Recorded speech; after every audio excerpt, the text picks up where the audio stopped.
आज की कहानी है एक बहू की दर्द भरी कहानी। मम्मी जी, तनु की शादी की तारीख तय हो गई है। मम्मी तो 10 दिन पहले ही आने को कह रही है।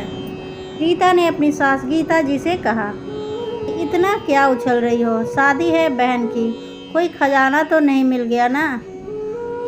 10 दिन पहले जाओगी तो यहाँ कौन संभालेगा। अब मेरी क्या इतनी उम्र है कि घर के काम काज करूँ। रीता, पर मम्मी जी, मेरे घर की आखिरी शादी और घर की बड़ी बेटी होने के नाते मेरे भी कुछ फर्ज है, तो मेरा पहले तो जाना बनता है ना। गीता जी, बड़ी बेटी का फर्ज तो अच्छे से याद है तुम्हें, पर यह बात याद नहीं है कि तुम इस घर की इकलौती बहू भी हो। उसके भी कितने सारे फर्ज होते हैं। मैं जब ब्याह कर आई थी तब तुम्हारे चाचा जी, बुआ जी सब स्कूल जाते थे।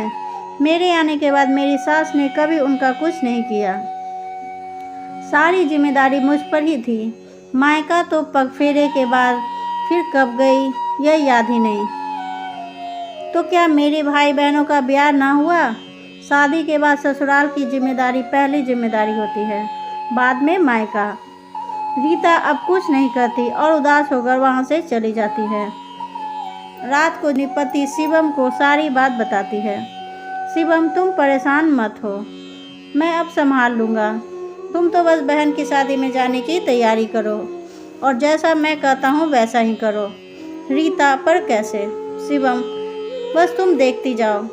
अगले दिन शिवम दफ्तर के लिए निकल ही रहा था, तभी उसकी माँ कहती है, बेटा आज लौटते वक्त यह सारा सामान ले आना। यह कहकर वह शिवम को एक लिस्ट थमाने लगती है। इससे पहले कि वह कुछ बोलती, उस लिस्ट में क्या है। शिवम कहता है, नहीं माँ, दफ्तर से लौटते वक्त मुझे देर हो जाएगी। मुझे रीता की मम्मी पापा ने शादी की कुछ खरीदारी के लिए साथ चलने को कहा है। आप यह लिस्ट रीता को दे दीजिए, वह ले आएगी। यह कहकर शिवम चला जाता है। अब तो आए दिन ऐसा ही होता था। शिवम दफ्तर से शॉपिंग और छुट्टी के दिन भी शादी के कामों में व्यस्त रहता था। इधर गीता जी की सारी फरमाइशें रीता पूरी करती। इन दिनों गीता जी यह देखती कि रीता कितने अच्छे से घर की जिम्मेदारियां निभा रही थी, पर वह उसकी तारीफ करना नहीं चाहती थी। फिर एक रात सभी खाने पर बैठते हैं और सभी सुबह किसी मंदिर में दर्शन के लिए जाने वाले होते हैं। तभी अचानक से शिवम का फ़ोन बज उठता है।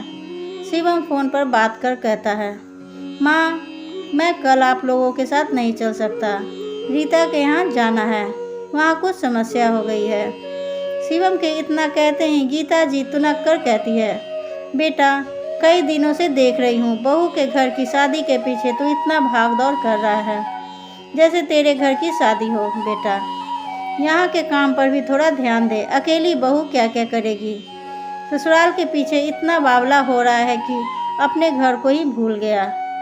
रीता, मम्मी जी, आप ही ने तो कहा था शादी के बाद ससुराल की जिम्मेदारी पहली होती है। गीता जी, हाँ, पर इसका इन सब से क्या लेना देना।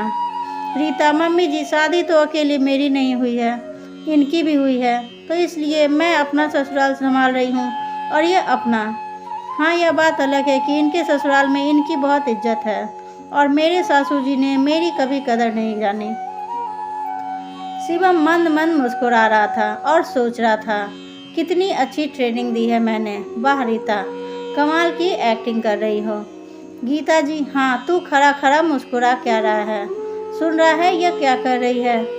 शिवम, सही तो कह रही है माँ, जब इसे अपना ससुराल पहले संभालना चाहिए तो मेरे ससुराल को भी संभालने वाला तो कोई होना चाहिए ना।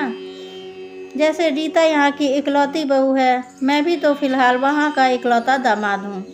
गीता जी चुपचाप खड़ी थी। कहना तो वह बहुत कुछ चाह रही थी, पर आज शिवम और रीता ने उसकी बोलती बंद कर दी थी। दोस्तों, मेरी कहानी पसंद आ रही है तो इसे लाइक करें, शेयर करें, सब्सक्राइब करें, कमेंट कर बताएं ये कहानी आपको कैसी लगी। तब तक के लिए थैंक्स फॉर वॉचिंग।